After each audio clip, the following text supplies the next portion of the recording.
At this hour, I'm Christina Aguayo in Dallas, and here are your top stories. The illegal Venezuelan migrant who officials say raped his boss's 14-year-old daughter while living in the basement of their Colorado home has been arrested and charged. According to the Jefferson County Sheriff's Office, 20-year-old Jesus Alberto Piera Castillo was arrested in Denver after being on the run for almost 3 months. Castillo was temporarily living in the home when the police were called out after he allegedly raped the teenager. He crossed the border illegally into El Paso, Texas back in September of 2023, was in federal custody, then released into the country by the Biden-Harris administration. Castillo is being charged with sex assault on a child in a position of trust. An immigration detainer has been issued. Newly released body cam video shows the moment a Cook County commissioner was arrested for DUI after she allegedly crashed her car into 2 other cars. You don't want that. I'm an elected official. I actually do. Elected official of what? Cook County. On the video, 45-year-old Samantha Steele says that she doesn't want to be on video before refusing to get out of the car. Step out. No, she's saying she's an elected official of Cook County. I don't want to be on the video. Oh, you are on video. You are on video. You are on video, ma'am. Yes, ma'am. According to the arrest warrant, officers spotted an open bottle of wine in the car. They said Steele's eyes were bloodshot and detected a strong odor of alcohol. When Steele refused a roadside test, she was arrested. Tell your attorney, since he's on the phone, are you going to do field sobriety tests or no? No. Okay. No, Are you being arrested? You say no. I was waiting for that. I was waiting for that. We were waiting for that.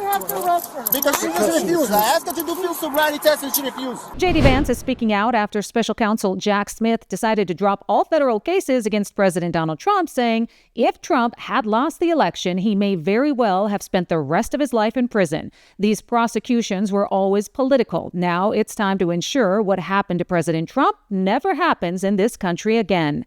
Federal prosecutors moved to abandon 2 criminal cases against Trump, ending the attempt to federally prosecute him in a pair of cases that Trump has called politically motivated. The prosecutor cited a long-standing Justice Department policy that says sitting presidents cannot face criminal prosecution. The decision by Smith represents the end of the federal effort against the former president, who had a decisive victory in the election earlier this month. A judge has rejected a request to block a biological male from playing on the San Jose State women's volleyball team in a conference tournament after players filed a lawsuit. The ruling by a U.S. magistrate judge in Denver, Colorado, will allow the player to continue competing in the Mountain West Conference Women's Championship in Las Vegas this week. The ruling comes after the lawsuit was filed by 9 current players who are suing the Mountain West Conference, challenging the league's policies for allowing transgender players to participate. A Russian man has been sentenced to 14 years in prison after being found guilty of high treason for a video he sent to Ukraine's security services. It's the latest in a series of espionage cases amid the fighting in Ukraine. The Volgograd District Court says Nikita Zuraval has been in disagreement with the political course of the Russian Federation. The charges are based on allegations that Zuraval filmed military equipment in 2023 and sent the video to a representative of Ukraine's security agency. Rights activists called Zuraval a political prisoner. A judge has pushed back his decision on whether to resentence Eric and Lyle Menendez until January, saying he needed time to review 17 boxes of documents. The brothers were convicted of killing their parents in their Beverly Hills mansion 35 years ago. He did, however, let the brothers' aunts take the stand. They both testified on their behalf as the brothers looked to have their 1989 convictions re-examined in the shotgun murders of their parents Jose and Kitty Menendez. They argued the conviction should be revisited because of new evidence of sex abuse by the brothers' father. The brothers were sentenced to life without parole. Macys says it's delaying the release of its third quarter earnings results after it discovered accounting-related issue of about $154 million. The company did, however, provide some preliminary results, including that net sales fell 2.5% to $4.74 billion.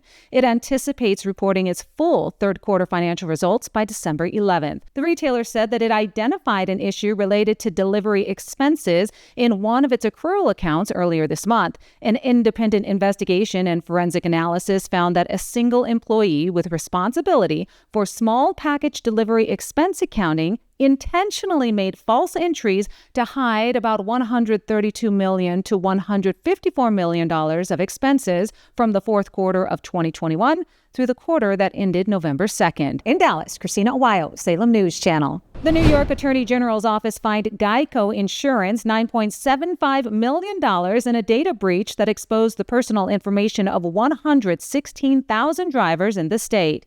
The Attorney General said Geico and Travelers Insurance violated state data protection rules by failing to implement policies that would protect customers' information. Both companies were hacked during the COVID-19 pandemic amid a wave of cyber attacks that were looking for information like driver's license numbers to be used in unemployment scams. Travelers will pay $1.55 million for a breach that exposed information on around 4,000 people, the agency said.